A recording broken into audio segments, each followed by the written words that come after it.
Greetings, beloved. Hi, I'm Dr. Amanda Noelle, and I'm going to share with you the 5 signs that your twin flame is coming back. I know it can be so difficult to be in the unknown when we're in love or we have a twin flame connection that's so strong. It feels like it can rip us out of our realities, and we feel that need to know, and we just don't know.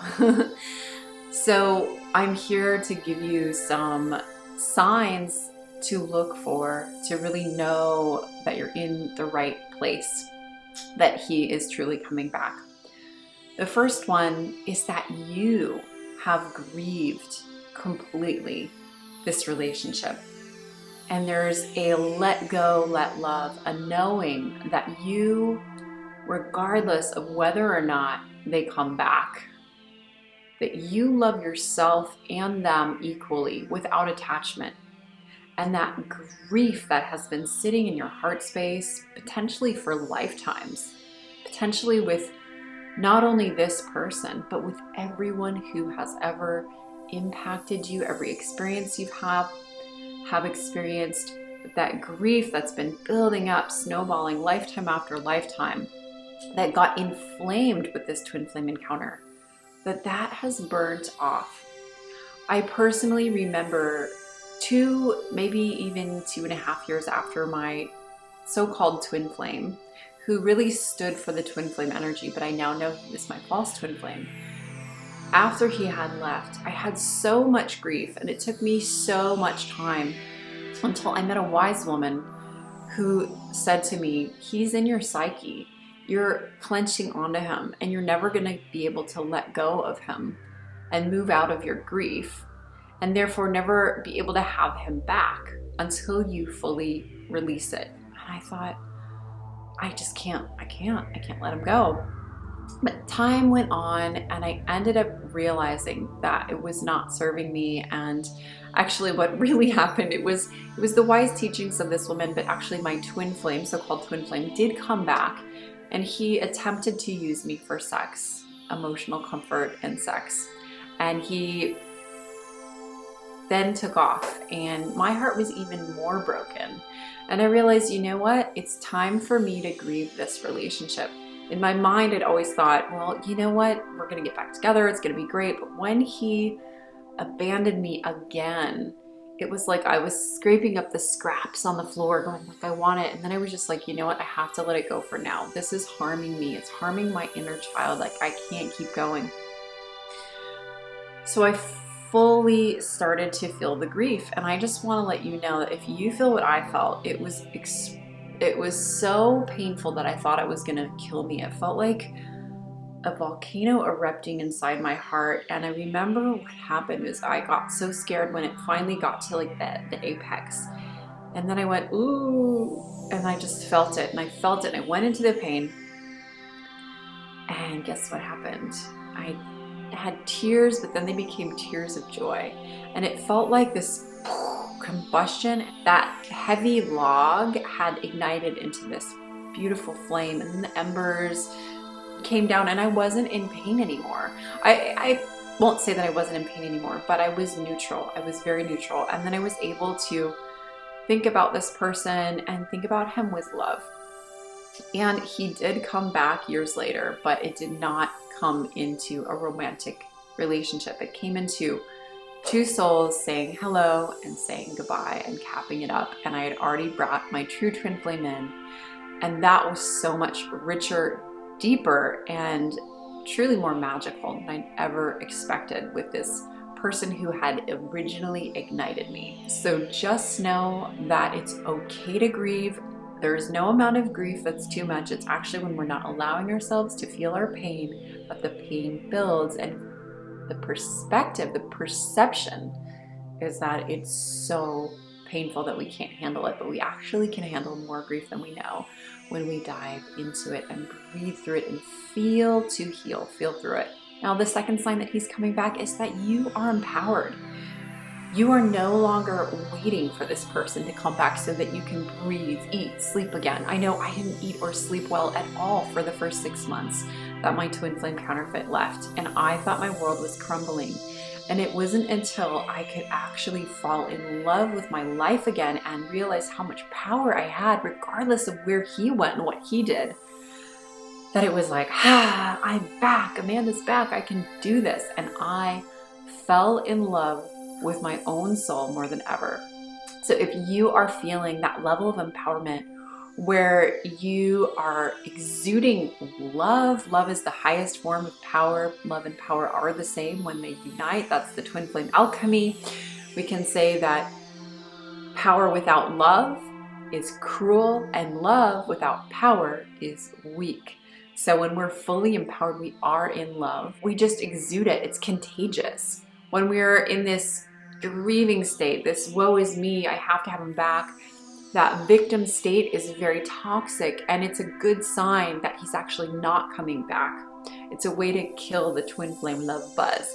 So when we are fully empowered, fully in our yes, fully in our even our sexual energy, when we are turned on by ourselves, regardless of whether or not this person comes back, that unconditional love and light state is the flame. Feminine love aligned with masculine energy. FLAME. Feminine love aligned with masculine energy is the true source of empowerment, and it happens inside of ourselves.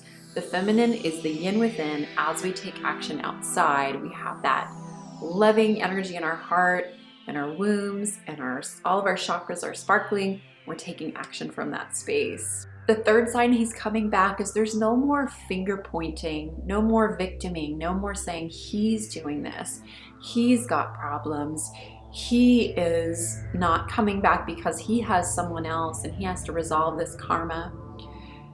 Our twin flame, and anyone we're involved with that we believe is our twin flame, and truly everything in the universe, is a holographic mirror, a hollow, very graphic mirror of where we are in our own spaces. If we don't like that behavior, then it's time to rewire within, become more loving. I remember my twin flame counterfeit said actually he didn't want to be with me for something really embarrassing he didn't want to tell me about. And I felt all the shame. I was like, what is it? He said, I don't want to be mean, it's nothing, I don't want to hurt you, but your fashion sense is just like, I pick on you in my head, and I just can't see myself being with a woman who wears the kind of clothes you wear. And I was so crushed, but I also know that that was me telling my own self that I was embarrassed about my clothes. I didn't have a lot of money at that time, and I was dating a man who'd grown up in a rich community where everybody was part of this elite society that had a ton of money, and they all went off to New York and learned how to dress in the whole high-end fashion world.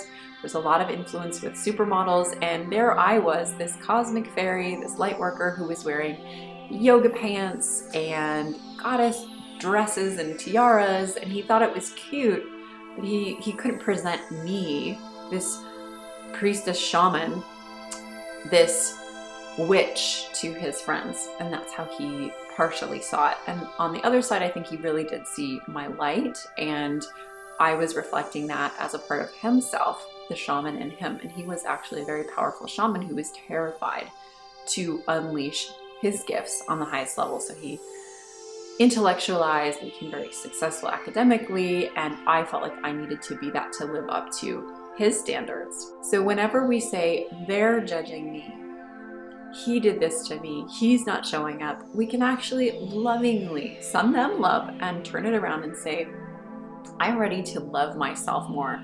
I'm ready to release the judgment and do the work. Do whatever it takes to let go of the judgment, to fall in love with yourself. And you totally can. It's your sovereign state. It is the way that we're meant to be. The fourth sign is that you are fully on your soul purpose. You're not trapped doing something that you don't love most of the day and then have very little energy left over. You're not leaking out your soul's light. So it took me fully aligning with my soul purpose. It took me falling in love with what it is that I do on a daily basis and leaving my day job that felt to me like a fancy cage.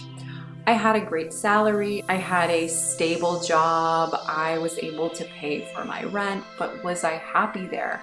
no, I felt like I was wasting away my life's purpose. And so when I redirected that energy to do what I loved, what I felt was really important to be doing this lifetime, then I found somebody who was also on that same path as me. We actually met at a dance, and I asked him what he was doing in his life.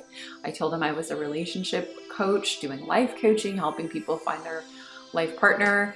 And I was actually kind of embarrassed because at the time I was single. And it was really cute because he shared that he was doing the same thing with men at the time. He was helping men find their partner and in the dating relationship arena. And he also eventually admitted that he was single, asked me for my number, and we ended up meeting up for a really beautiful date and finding out how much we had in common.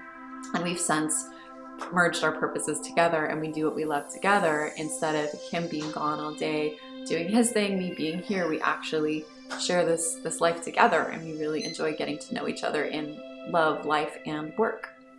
Sign number 5 is that you are fully relying on yourself.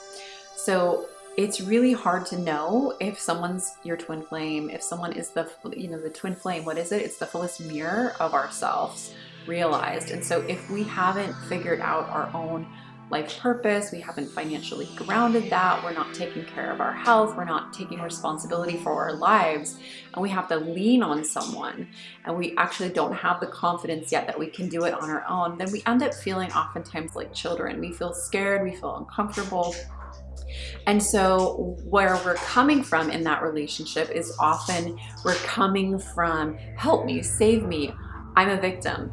And that is something that's going to push them away. If they're truly your twin flame, they are going to be that pillar who's aligned in all of their power. And so they're going to say, no, I'm actually in my power. I don't want to engage in that. Otherwise, you have this codependent thing, this parent-child dynamic, and it can be really oppressive to both partners, and it can create all kinds of hidden resentment. So I'm always a big fan of to know that they will be coming back, whether it's the person you think, your suspect twin flame, or somebody totally different. Let the universe surprise us, but being in our power, being out of that victim mode, being able to pay our own bills, being able to take care of our own health and all of our responsibilities, it puts us in that space of the queen so that we can arise, so we can align with our king. You can really rely on yourself emotionally. Just like you can rely on yourself financially, you have your own bank account of self-love and self-worth. You know how to handle negative emotions. You have dealt with your depression, your anger, your fear, your self-doubt. You don't look in the mirror all day and go, I'm fat and ugly, there's something wrong with me. If I change that and get surgery or work out, then I'll be lovable and he'll want to come back. These are all programs that we have been put through in schools, called the media and magazines, and being in communities. I know I spent much of my early teen years looking at my friends with our undies on in the mirror going, oh, I'm fat here, I'm this, I'm that, because we were looking in the magazines. And years later, I still have these bizarre little fractals of that, these emotions, and I compare myself and I judge, because let's face it, we've all been brainwashed to some degree. But no longer do I listen to those thoughts. And there's the difference, is you want to be really in that space of unconditional self-love, empowerment, that if he leaves you, you're sad because it's his loss, because you love yourself so deeply. You're an almighty being who believes that there's something out there greater than this person that can meet your needs even higher, because you're in a higher state. So it's really not about, oh, what's wrong with me? Are they going to come back? It's about aligning ourselves with who we are meant to be in our fullest potential. You are an incredible being. There's so much love out there. There's so much opportunity. And I want to gift you my 22 signs of twin flame reunion. It's a checklist. It's awesome. It lists in pretty good detail, but it is a quick checklist. It's a cheat sheet you can use to see if you are 100% on the right track of finding your twin flame. So click the description box link below and we'll send it to you right away. I am so grateful that you came to play with me today, and I will see you in the next video. Namaste, namaskar.